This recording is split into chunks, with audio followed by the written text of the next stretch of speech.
go down. It's on what number? 51. 51. Om Namo Bhagavate Vasudevaya. Om Namo Bhagavate Vasudevaya. Om Namo Bhagavate Vasudevaya. Om Namo Bhagavate Vasudevaya. Om Namo Bhagavate Vasudevaya. Om Namo Bhagavate Vasudevaya. Om Namo Bhagavate Vasudevaya. Om Namo Bhagavate Vasudevaya. Śrīmad Bhāgavatam, 3rd Canto, Chapter 26, entitled Fundamental Principles of Material Nature, Text 51.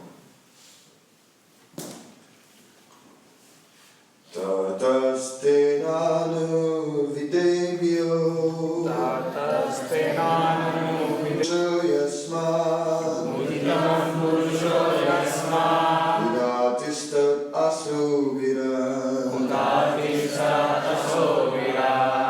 Tatastenanu videbhyo Tatastenanu Vidyebhyo yutebhyo dhamma chetanam Yuktebhyo Dhamma Chetanam uttitam purusha yasmat Uttitam Purusho Yasmat udatistat asuvira Udatisat Asovira. Tatastenanu videbhyo Tatastenanu Vidyebhyo yutebhyo dhamma chetanam Yuktebhyo Dhamma Chetanam uttitam purusha yasmat Uttitam Purusho Yasmat udatistat asuvira Udatisat Asovira. Tatastenanu Vidyaya Tatastenanu Vidyebhyo Yuktebhyo Dhamma Chetanam Yuktebhyo Dhamma Chetanam Uttitam Purusho Yasmat Uttitam Purusho Yasmat Udatisat Asovira Udatisat Asovira. Tatastenan vidabhayo Tatastenanu Vidyebhyo yuktabhyayo anandamachantanam Yuktavhayo andam achetanam uttitam purushaya smad Uttitam Purusho Yasmat udatistad asuvirat Udatisat Asovira. Tatastenanu videbhyo Tatastenanu Vidyebhyo yutebhyo dhamma chetanam Yuktebhyo Dhamma Chetanam Uttitam purusho yasmat Uttitam Purusho Yasmat udatistat asovira. Udatisat Asovira. Ladies,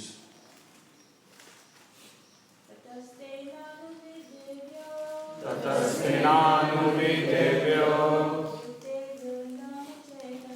Yuktebhyo Dhamma Chetanam Uttitam Purusho Yasmat Udatisat Asovira. Tatastenanu Vidyebhyo Yuktebhyo Dhamma Chetanam Uttitam Purusho Yasmat Udatisat Asovira. tata, then, tina, by the Lord, anuvidebhya, from these 7 principles, roused into activity, into the activities yuktebhya, united, andam, an egg, achetanam, unintelligent, uttitam, Uttitam arose, Purusha, cosmic being, cosmic being, Yasma, Yasma, from which Udatista appears, also that Vira, celebrated. From these 7 principles, roused into activity and united by the presence of the Lord. Sex life, the combination of matter from the parents, which involves emulsification and secretion, creates the situation whereby a soul is received within matter, and the combination of matter gradually develops into a complete body. The same principle exists in the universal creation. The ingredients were present, but only when the Lord entered into the material elements was matter actually agitated. That is the cause of creation. We can see this in our ordinary experience. Although we may have clay, water and fire, the elements take the shape of a brick only when we labor to combine them. Without the living energy, there is no possibility that matter can take shape. Similarly, this material world does not develop unless agitated by the Supreme Lord, as the Virat Purusha, Yasmat Udatistat Aso Virat. By his agitation, space was created, and the universal form of the Lord also manifested therein.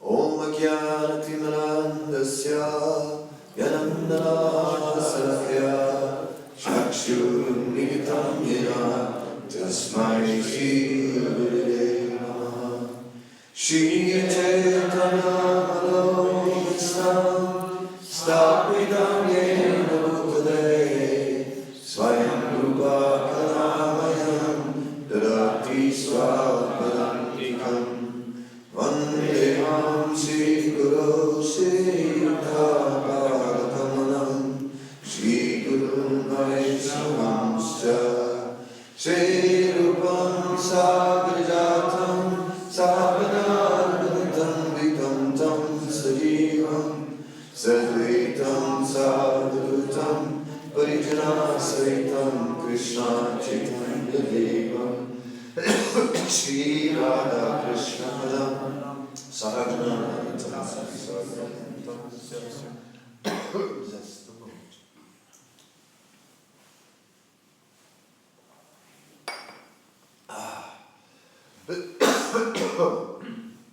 Shri Krishna Chaitanya Prabhu Nityananda Shri Advaita Gadadhara Srivasari Gaura Bhaktivedanta Hare Krishna, Krishna Krishna, Hare Hare, Hare Rama, Rama Rama, Hare Hare.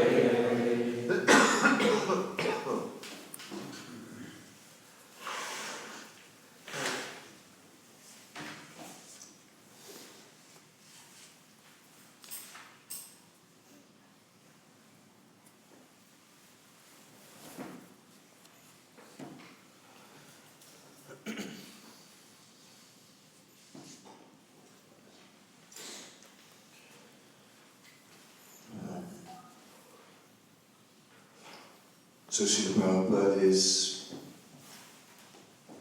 here pointing out that the material elements, they may collect together in various arrangements, but without the involvement of the Supreme Personality of Godhead, the material elements will not be set into motion.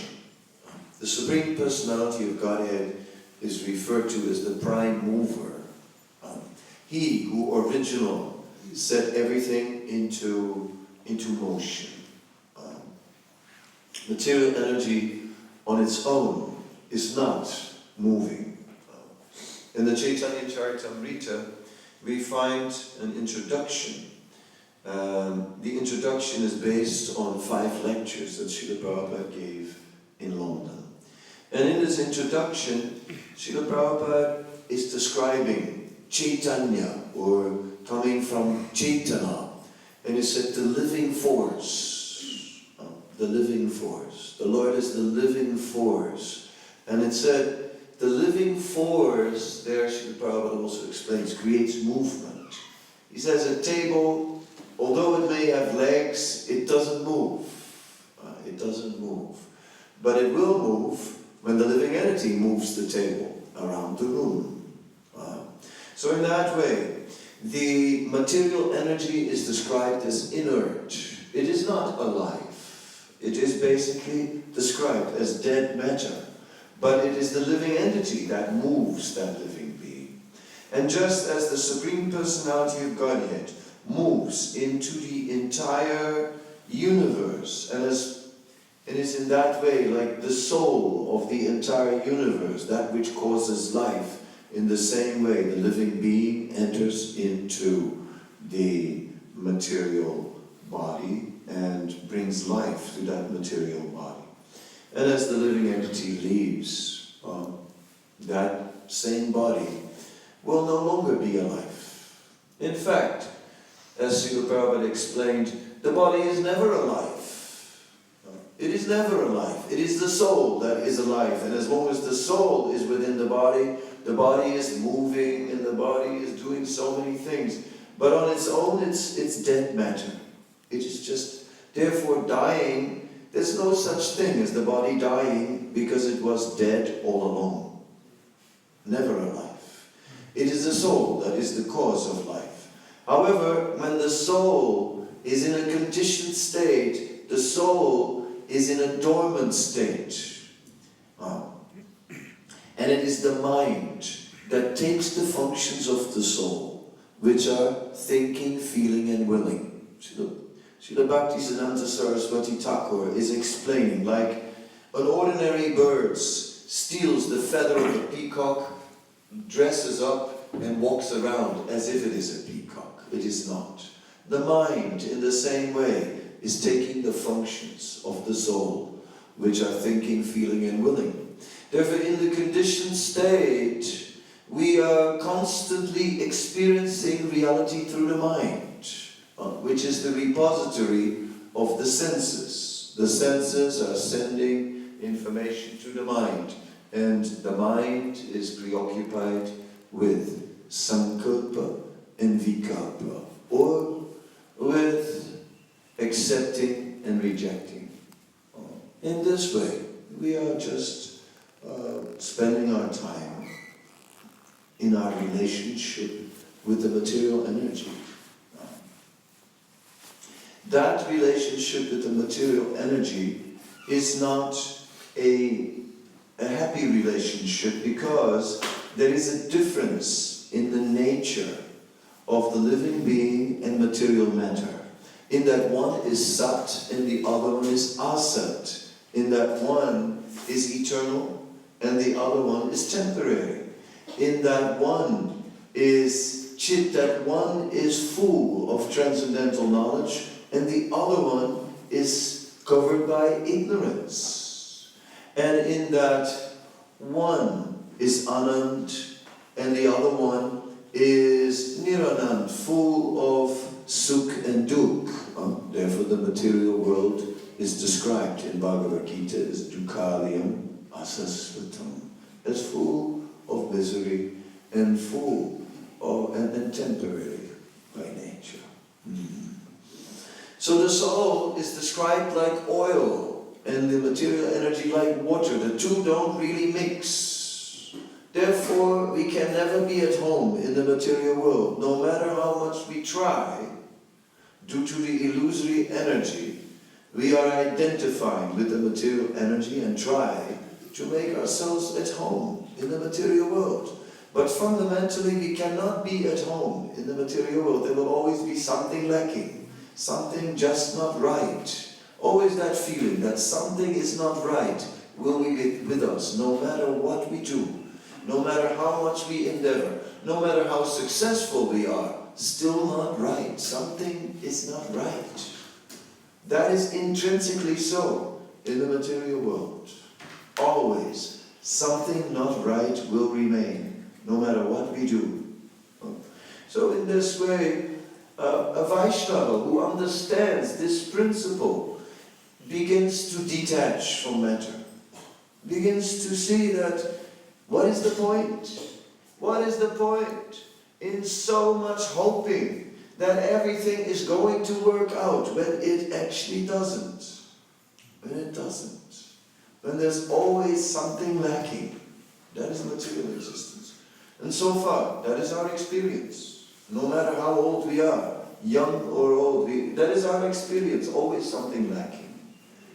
No matter what. It doesn't matter what it is, it's never complete. But it is not possible. Therefore, within material life, there will always be emptiness in the heart. Somehow or other, the heart is described as Hridaya Kandare. Hridaya Kandare means the caves of the heart. Great caves. It is difficult to fill these caves. We are trying. We give our heart to so many things, but yet still unfulfilled. Given my heart to this, very nice, but now what? And then, because we are unfulfilled, because the emptiness, we begin to look anywhere and everywhere. And we cross the boundary of sinful life. Then we get entangled. Then so many sinful reactions are there, which fly around in these caves of the heart like bats. And thus, the reactions of our previous sinful activities gradually begin to cover our consciousness. See, the Prabhupada, however, says, in devotional service, we drive away these sinful reactions. They just all fly away. So this is the only thing that brings something positive in the heart. In the beginning, it appears to be almost impossible. Almost. The influence of the material energy is so strong.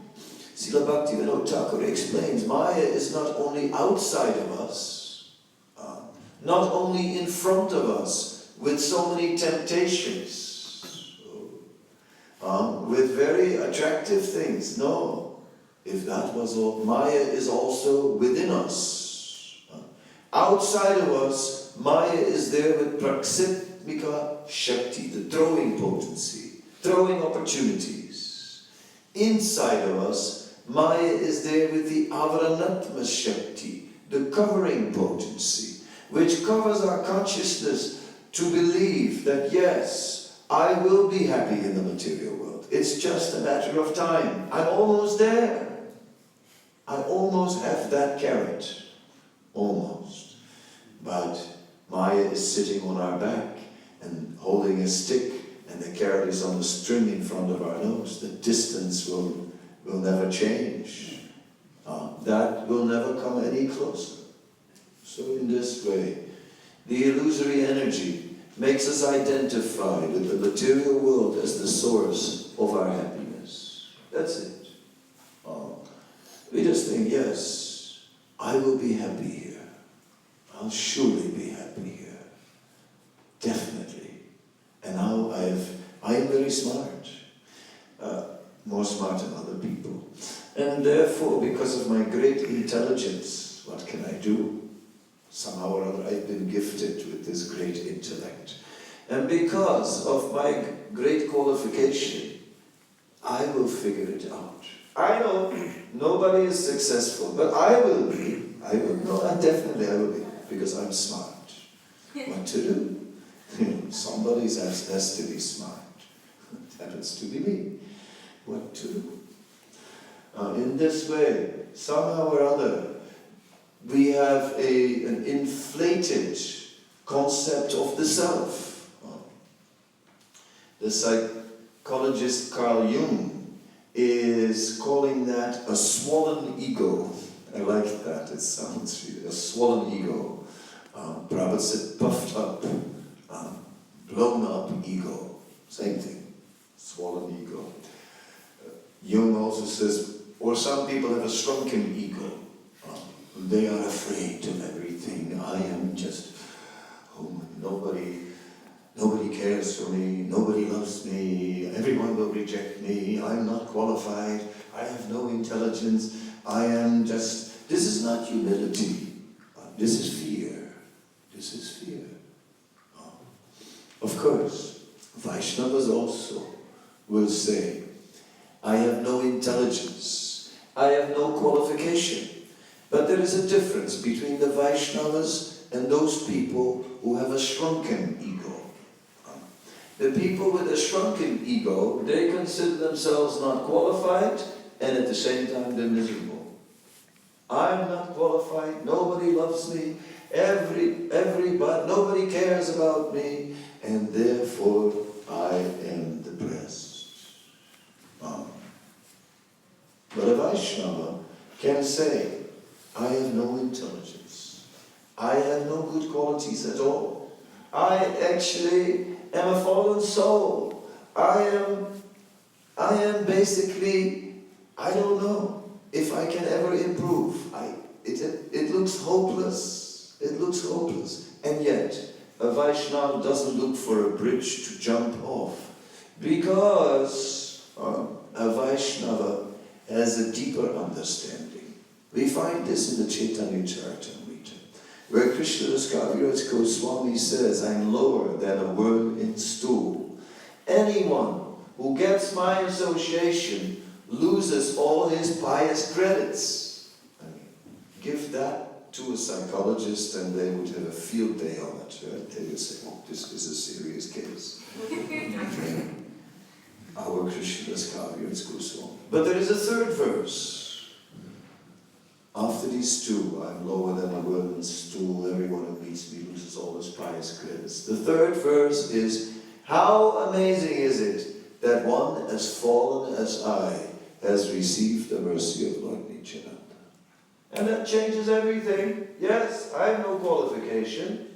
I am not intelligent, but I have received the mercy of Lord Nityananda. I've received the mercy of the Lord. Therefore, everything is great, although I'm the most fallen. See, this is how a Vaishnava can see himself as the most fallen and carry on in the process of devotional service, knowing that that mercy of Lord Nityananda can do miracles, and that even one who is falling short can become uplifted and can become transformed, not on our own strength, but on the strength of mercy. And in this way, the only thing we have to do is take shelter of that mercy. The mercy is raining. All we have to do is jump in there and catch it. Just like in a desert, when it rains, right? Everyone is not going inside. Everyone runs outside into the rain. It's raining. People dance in the rain. People catch the rain somehow or other. Rain in the desert is bringing life. So it's raining mercy. This is most auspicious. So all we have to do is be there, ready to catch it. Wherever that mercy is, to be alert. That's all. This movement is made of mercy.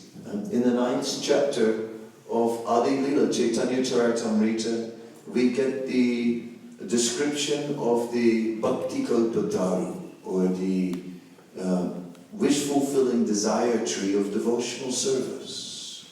And it said, that wish-fulfilling desire tree begins with the Vaishnavas. It begins with the mercy of the pure devotees. So the root of the tree was Madhavendra Puri, because Madhavendra Puri, he was the original seed of the tree. He actually, from him, that tree sprouted. And then the roots became the sannyasis that were his disciples. Paramananda Puri, the principal one. And then the trunk, Lord Chaitanya, who was the gardener, he also became the trunk. And he, at the top, the trunk split in two, Advaita-Acharya and Lord Nityananda, and from them so many branches came. In this way the Bhakti Kalpataru is described. And it says Lord Chaitanya is Mani Chaitanya. He is the gardener, Chaitanya. So Lord Chaitanya, he saw these nectarian fruits of Krishna Prem, this Premamrita Rafal, these nectarian fruits of love of God appearing on the tree, and Patra, he was not considering who was qualified, who was not qualified. And he was not considering who was interested or who was not interested. He gave it to everyone. And Nalaya Mula, he did not take any mula. No mula. No mula at all. No money. No money. No money. He didn't take any money for it. No mula. Just see. This Krishna consciousness is like that. It is this very elevated Krishna consciousness is widely available without mula. One just has to take it for free. No price to pay. Just take it. That's it. Very easily available. We may think, well, but we are asked to follow four regulative principles. Is that not a price to pay? No, that's no price to pay at all. That is just pulling your foot out of the mud. See? Our foot was sunk into the mud, and it was sinking down, and we're pulling it out of the mud. Right? These are the four regulative principles of freedom. This is not a price to pay. We're just getting out of the soup, out of misery, out of trouble. These things bring us trouble. But what about onions and garlic? What is the problem with that? That one sage was performing Gavalamba Yajna, or a sacrifice, where a cow was sacrificed and by mantra given new life. Not in this Kali Yuga, in the previous Yuga. Then what happened was, at the time, the sage, Brahmana, was married, and his wife was expecting. So when ladies are expecting, they eat all kinds of things. Right? They need to eat all kinds of things. They have that urge. They get these things that they feel that they have to have something. It says it is very important that this desire is satisfied, because according to Vedic tradition it says that if they are not satisfying this, they'll have a child that will dribble from the mouth. Right? Anyway, believe it or not. So they must satisfy the urge. Now on this occasion, as the cow was being sacrificed, it had been killed. The flesh was being offered into the yajna. Then it was being cooked. Then the lady, she had some desire to eat it, and she took one piece. Then, at the end of the yajna, that Brahmana, he was chanting a mantra, and by that mantra revived that cow. And that cow came back in youth and with a full body, but there was one piece missing. The lady, she had taken this piece and had walked away with it. And then suddenly it came to life in her hands. She threw it on the ground, and it became onion and garlic. So that's why it has a tamasic origin. No onion and garlic. Now you know the Puranic explanation. Otherwise we say it grows from a tamasic place, and therefore from fermentation, and therefore is not suitable for consumption. So all these restrictions are not restrictions, they are liberations from things which pull us down. So it's not that, oh, so difficult now, such a big price to pay. I mean, it's not humanly possible. Let's be frank. No illicit sex. I mean, who can do that? You know, I mean, who can follow these principles of Dharma? These principles which are outlined in the Manu Samhita, where it is described what authorized sex life is all about. Kamusmi bharatar siva. Dharma viruddha bhutisu kamusmi bharatar siva. Whereas sexual activities, according to religious principles, is defined in the Manu Samhita, in the Dharma Shastra. And it's not easy at all. Once a month, and within the 6th and the 16th day of the female's monthly cycle, and then certain times are forbidden. It's like so complicated. I mean, what about just like, spontaneous love? What about a summer evening when everything is romantic? What about that? Sorry, wrong time. Not authorized Vedic time. This is impossible. No, it's not impossible. It is only that we have deeply sunk into the mud. It is not possible to follow such principles. Impossible.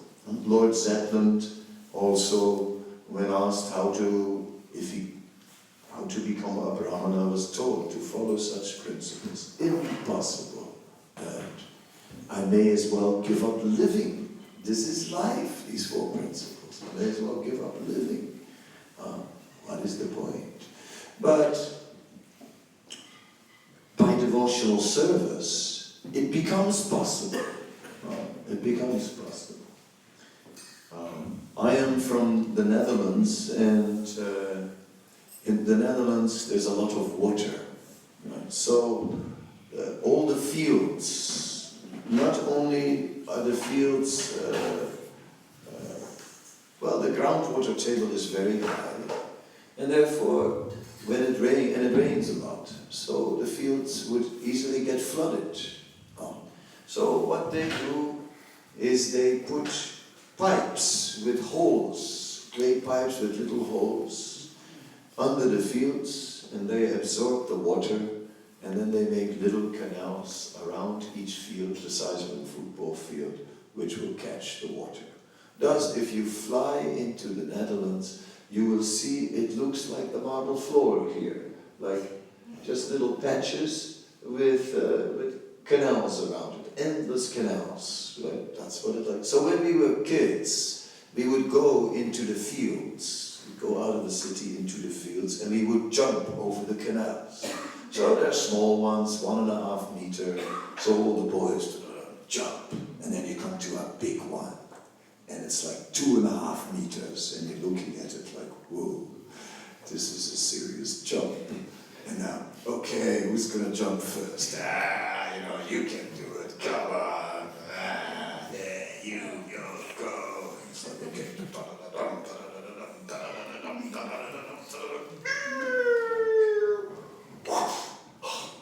Made it. And then you're on the other side. And you're sort of calculating, well, maybe, and you're looking at who else is going to jump. And then some other boys jump, but some boys don't jump. They just stand there, and everyone laughs at them. Yeah. Well, this is what boys do. Yes.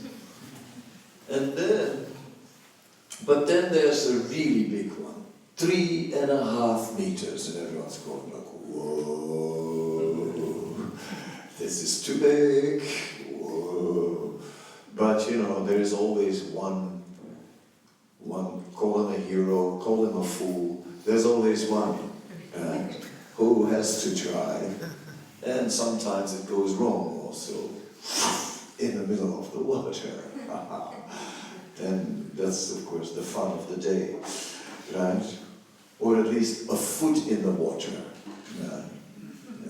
Anyway, So, and you just, each time you stand in front of these canals, you calculate. You know, okay, 2 meters I can do, but 3.5, I'm not so sure. 4 now, I just can't do it. I know myself. I know how far I can jump, and I know I can't do 4 meters. I just can't, I don't have wings, I can't fly. I know my limitations. And this is how we live. Thinking, I'm experienced in life. I've done it many times. Therefore, I know my limitations. I know what I can do and what I cannot do. And therefore, I limit myself because I see myself through my past experiences and through my own limitations. And I say, no, I can't do this. Therefore, I cannot follow these 4 regulated principles. I know myself. I know what I can do, what I can't do. And this illicit sex one, it's just too big. I can't do it. No, too big a jump. Sorry. Okay, no onions, no garlic. It's difficult, agitating, but I'll do. But the other one, what can I do? I just can't do it. I know. No. We don't know. This is the thing, when we take up the process of Krishna consciousness, we don't know ourselves anymore. Because suddenly this chanting of Hare Krishna and this devotional service will give us power and strength to act beyond what we thought was possible. As Prabhupada stated, impossible is a word in a fool's dictionary. It's not impossible anymore. With Krishna can empower us. And as Krishna is empowering us, we can do things that we never thought we could. And thus, we sit down in an initiation sacrifice and just promise, I will follow 4 regulated principles for the rest of my life. Are you sure? Are you really, really sure? For the rest, for your whole life? You're going to do it for your whole life? How? How? Easy to say, but how are you going to do it? No, I'm going to do it because I'm going to chant Hare Krishna also. Okay. Then there's a chance. And how are you going to do it? How many? 16. No, not 16. Sorry. No, not good enough. Not good enough. Minimum 16. No less. Minimum. So, no bead bag. One bead bag was hanging on the doorknob. And Prabhupada said, whose bead bag is crying here? Yes. So like this, it was the bead bag of the GBC at the time. Anyway, I'm not saying that is the standard, but that's the truth. So Prabhupada was, in this way, pointing it out. He said, why 16 rounds? Why not 16,000 rounds? Huh? Why not 16,000 rounds? Can you chant 16,000 rounds, please? See? But we get the point. Why stop?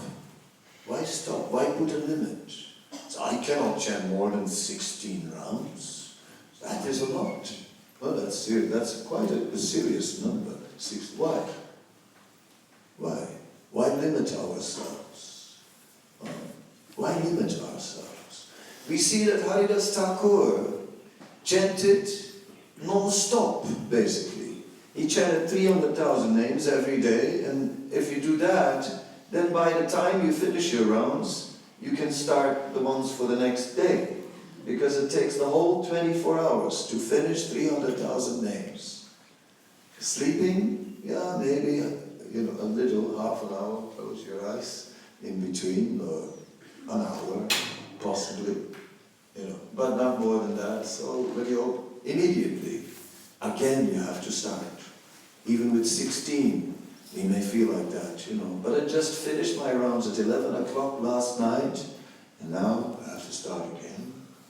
I just finished. Never finished. Never finished. Yes, Srila Prabhupada also said like that. What comes from chanting? Why are we chanting? Well, I'm chanting to go back to Godhead. I'm chanting so that I will have spiritual strength. That's what I'm chanting. No. We're chanting. We're chanting so that we can chant. Because Prabhupada said, from chanting comes more chanting. That's it. That's your reward for the chanting. You chant and chant and chant and chant and chant and chant and chant. And what's the reward? More chanting. Yay! So, like this, it is very interesting. It is very interesting. We don't believe. Oh my God, this is discouraging. From chanting comes more chanting. So it's like doing your homework, You do your homework, mathematics, like, oh God, I've got to do all these equations and calculations, and like, I don't understand this, how does it, somehow or other. Okay, we get some answer, finished my homework. But what comes from doing homework? More homework, forget it, I quit. What comes from chanting? More chanting. So the mind will say, I quit. This is it. Enough, I gave up this bhakti yoga. It's too much. I'm going to do something else. It's too complicated. No. From chanting comes more chanting, because from chanting comes a great desire to chant. Chanting awakens the desire to chant. And when the desire is there, then we'll want to chant. We'll want it. We will not stop. Yes, we were on a Harinam with about 60 devotees or so in the 70s, and the police came, and they came to arrest us, but they didn't have enough cars to take us, so they locked us in a street, a couple either side, and they're like guarding us, ready. So anyway, we just kept on chanting in that street and had a good time. Finally, the police car, all vans came. They got packed up with devotees, and in the van, the devotees started to chant the Śrīmad prayers.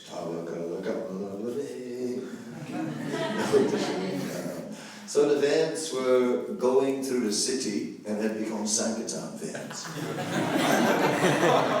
And then we came, 60 of us in not such a big police station, and we were sitting there, and then we all started chanting japa. Hare Krishna, Krishna Krishna, Hare Hare, Hare Rama, Hare Krishna,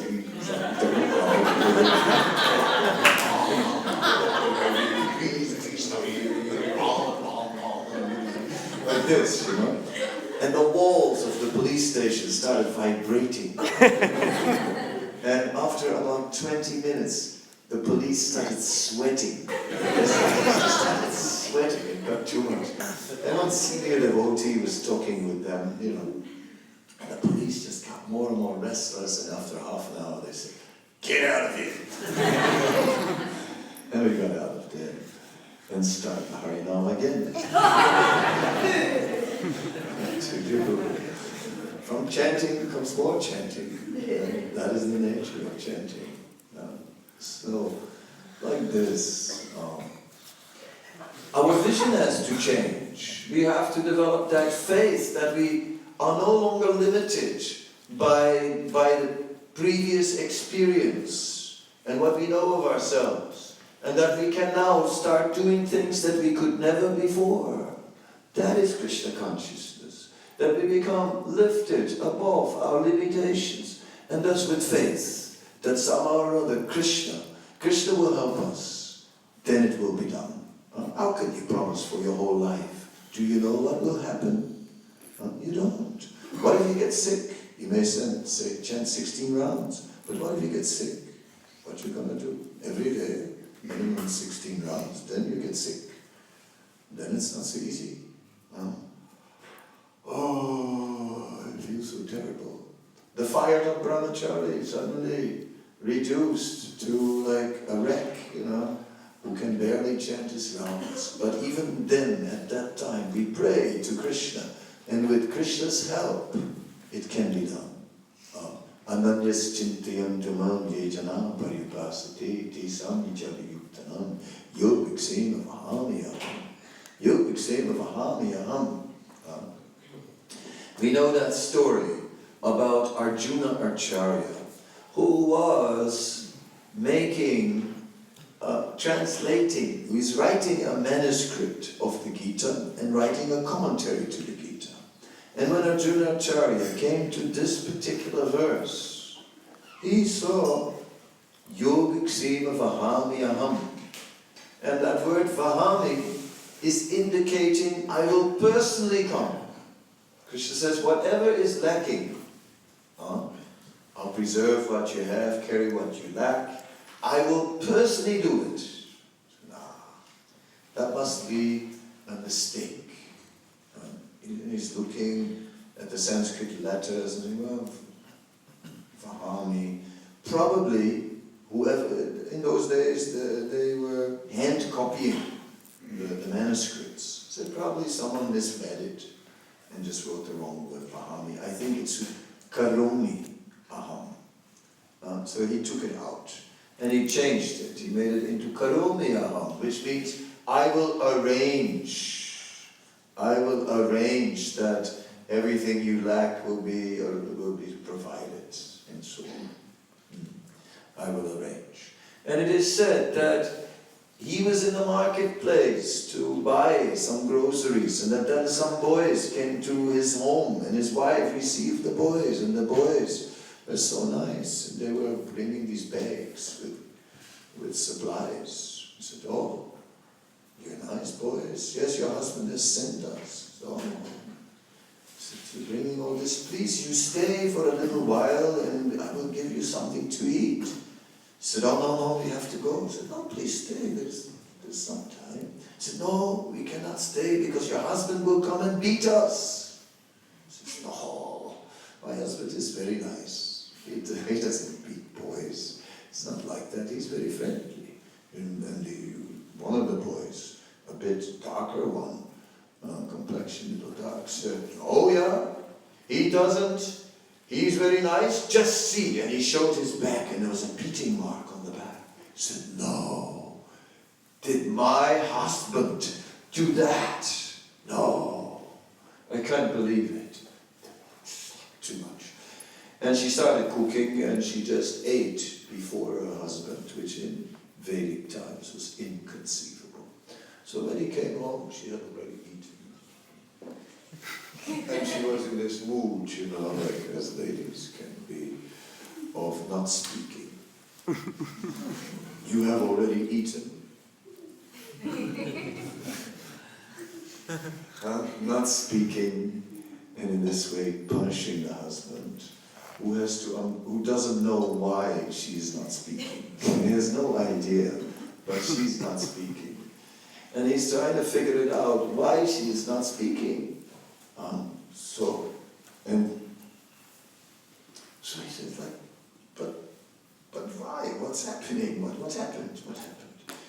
And after punishing him for a while, she finally said, you know very well. And you should not have. How could you beat these boys? Beat these boys? Which boys? The boys that brought the supplies. Boys brought supplies. Then he went into the room where the manuscript was, and he saw that the word karomi had been changed back to vahamiyaham. I will personally come and make all the arrangements. And he realized Krishna personally came. He made all the arrangements. And he said to his wife, you are so fortunate. You are so fortunate. You got the direct darshan of Krishna and Balaram.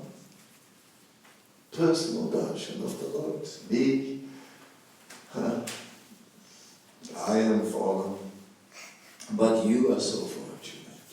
So here we see Krishna will personally arrange. He will arrange. The more we try to satisfy him, the more everything will be arranged. We will find that we have wings after all. We never thought we had, but we will find some. We will find some. It is said that in the sky of realization of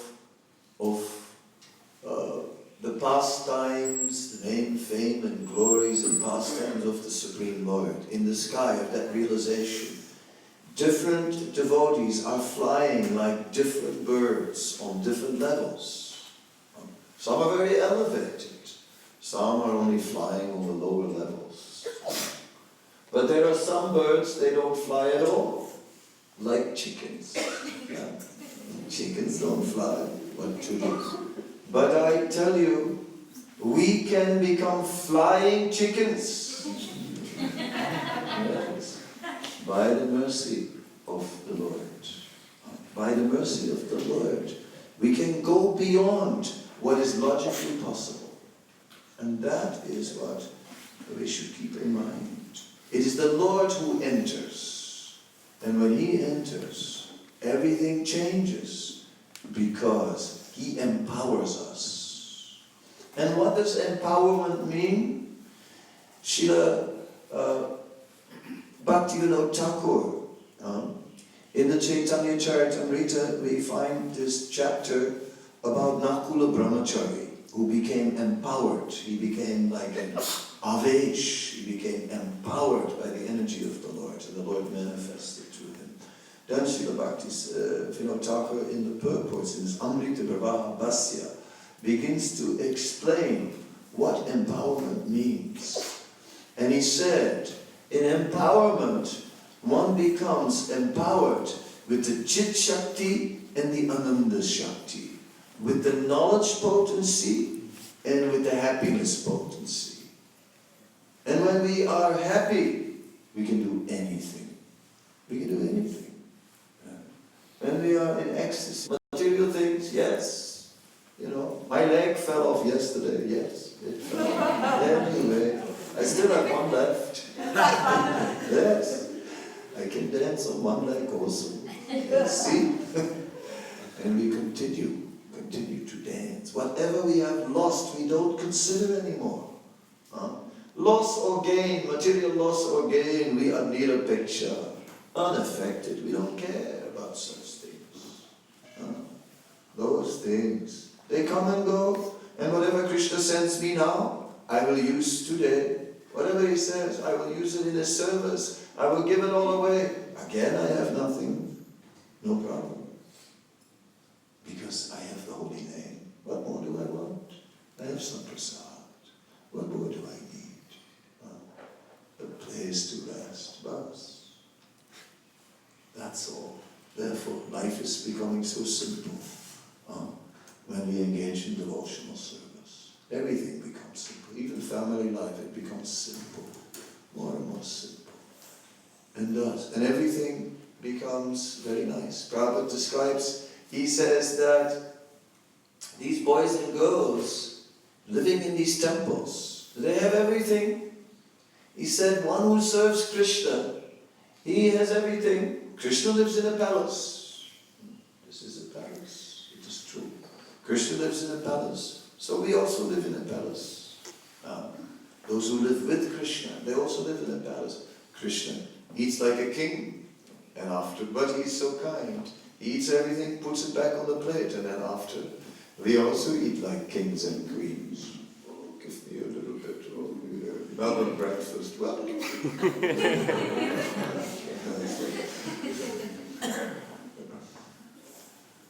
in this way, we live like kings. Prabhupada said, best place to stay, best food, best clothes. I often say these clothes are the best. Right? These clothes are better than those. You know why? Well, I'll tell you why. Because they grow with you as you grow. So they're always the right size. Your pants may become too tight, but not your dhoti. in this way. And everything perfect. Perfect clothes, perfect place to stay. Everything perfect. He said, you want wife? No problem. You'll have best wife. Devotee. In this way, material happiness is rolling at your feet. Everything. So don't worry about material happiness. No need to endeavor for it. No need to be in anxiety about it. It's already there automatically in spiritual life. This is Srila Prabhupada. A very positive outlook. We may not always see it like that. But that is because we allow our vision to become limited by our mind. And to think small, ksudratma, a small thinker, small timer, thinking small. Think big, broad-minded. Krishna is most generous. He'll take care. Krishna will provide. No problem. He takes care of his devotees. We'll be fine. Just chant Hare Krishna and be happy. Thank you very much. Any questions or comments?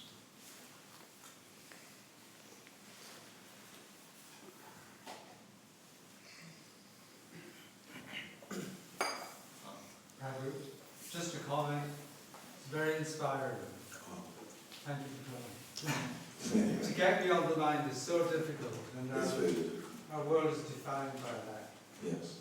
So you explained how to go beyond the mind, and only by going beyond the mind can we find reality. So, Thank you very much. Summarizing it in your own words, because that gives another dimension on the same point. So thank you for your contribution. thank you. Swami, actually I have a request to make. How you came in contact with the Krishna consciousness? I saw these Hare Krishnas. They were distributing books in the street. They were wearing wigs in those days, false hair. So I could see it. Because they used to shave and then they put on false hair and they go on. So I just used to see it was easy, just like like that one, I mean, come on, that's not real hair. You can easily see it, right? It's a wig. So I would see, and I would avoid them. I would go on the other side of the street. So as a result, I never bought the Bhagavad Gita or anything. I managed to avoid the Hare Krishnas. As a result, instead of Krishna, I became involved with a girl. And then she had a dog, and somehow or other the dog's name was Krishna. That's how it all started. What can I say? One may say, but this is not proper. Fine, you can say, but this is what happened. This is what happened. That's how it all began for me. And at night I would be calling the dog, and the dog didn't want to come back.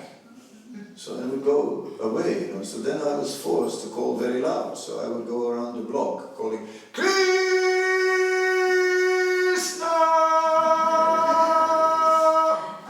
And in that way, I did Harinam Sankirtan.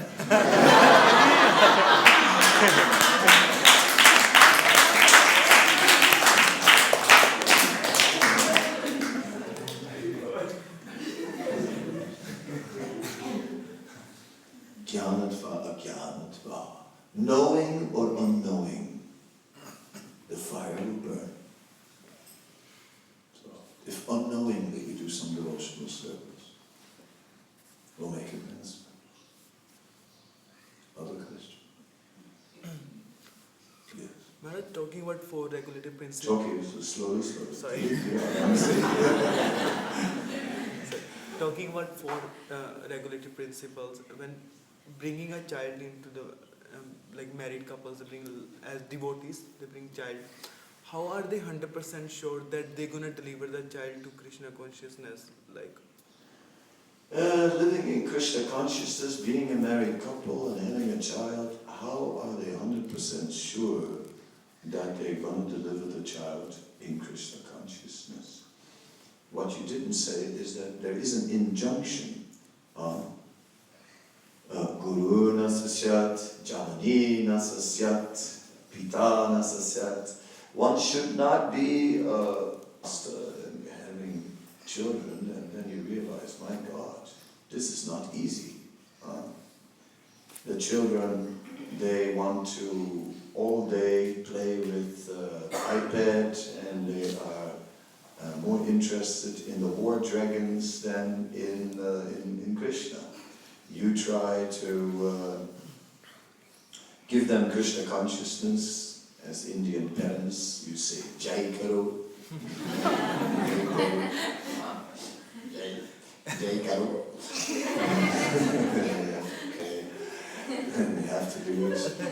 And then you put some money in the hand of your kid and say, put in the box. Go, chalo.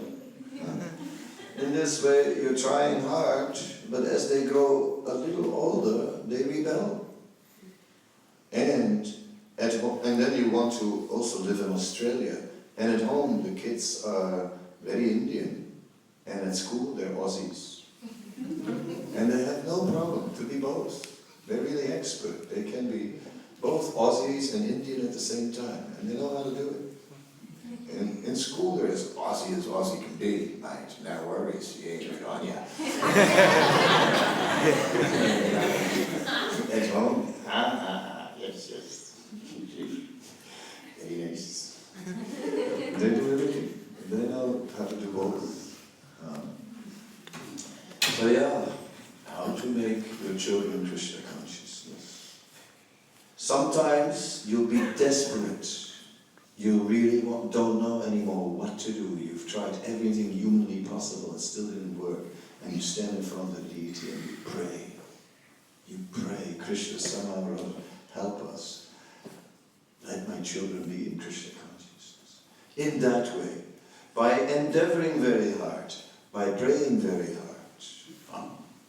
and ultimately, more important than anything is by love. When that love is there, and then by example, and you give a good example, even if for a while they don't listen, still that bond of love, they'll never forget. And they'll come back to it. Like I have one lady who's my disciple from Indian background, and when she was a child, her grandfather used to chant Narayan, Narayan, Narayan, Narayan, Narayan, Narayan, Narayan, Narayan, Narayan, Narayan, Narayan, Narayan, Narayan, Narayan. She was walking on the hand of her grandfather. She had no idea what he was doing. Narayan, Narayan, Narayan, Narayan, Narayan, Narayan, Narayan. But he was walking with her like this. But later on, being from an Indian family, her parents, they put her through some serious education and she became a lawyer. And in the course of being a lawyer, she made a career and got a government position and so on, and she never thought of Narayan, Narayan, Narayan, Narayan. Her grandfather, at the end of his life, he lived in a village. He invited all the villagers, fed them a feast.